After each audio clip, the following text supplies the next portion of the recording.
Just after midday, John is busy in his Manhattan office. The meeting with his publisher is forgotten as John hits the ground running. As the editor-in-chief of the magazine, he's got to push the next issue out the door.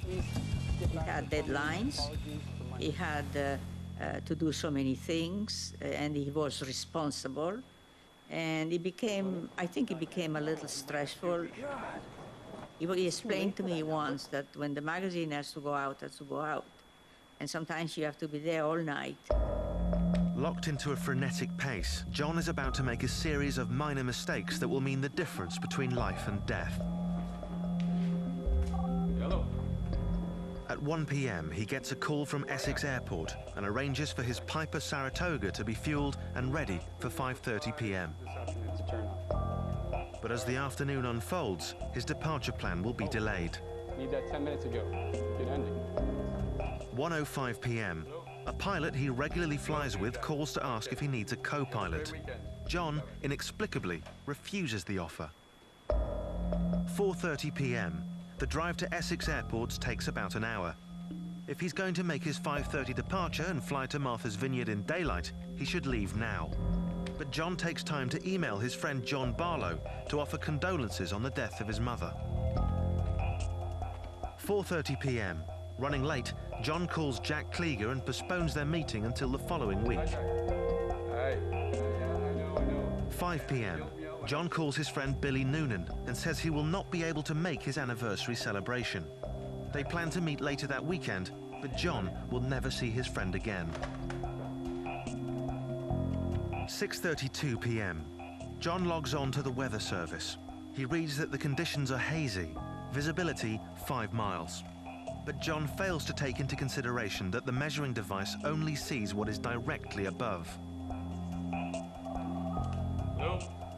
John hasn't flown alone in his Piper Saratoga since he broke his ankle 6 weeks ago. But he's too busy putting out fires at George magazine to calmly evaluate his plan to fly. 6:40 p.m. John leaves the office more than 2 hours later than intended. He's neglected to calculate the additional time he will lose driving in Friday rush hour traffic. Long weekends. When you learn to fly, you are taught to follow certain procedures. Checking the weather, doing a pre-flight inspection, checking yourself, making sure that you're feeling up to it. If you skip one of them, it opens the door for error. John has made a number of errors in judgment this afternoon. In less than 3 hours, he'll be dead.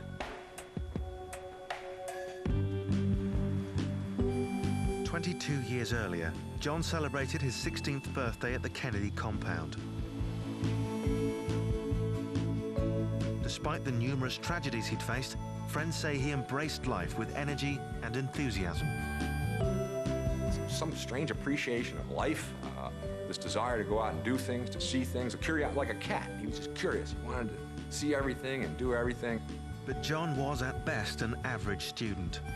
Teachers said he had difficulty concentrating in class. He had a problem with ADD, attention deficit disorder. Started taking medication for that when he was a teenager. His mother wanted John to toughen up and experience life away from the Kennedy compound. She sent him to Guatemala as a Peace Corps volunteer, and the following summer on an outward-bound survival course. Jackie was worried that her son wasn't serious. She was worried he was going to get in trouble, get off the right path. He was just going to be a playboy. It was during this period that John discovered a new passion: acting. He loved it. He loved it. It first was Cyrano of Bergerac. He was great on Cyrano. John was a charmer, a charmer snake. He was on stage, he was just on his element. He loved it. For John, acting was a chance to do his own thing and to escape for a moment the Kennedy name. He was, in fact, very charming, playing roles of down and outers, alcoholics.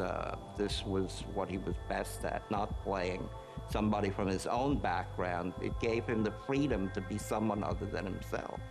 Deliberately avoiding Princeton and Harvard, where his father studied, John enrolled as a freshman at the smaller and more liberal Brown University. There, he was constantly monitored.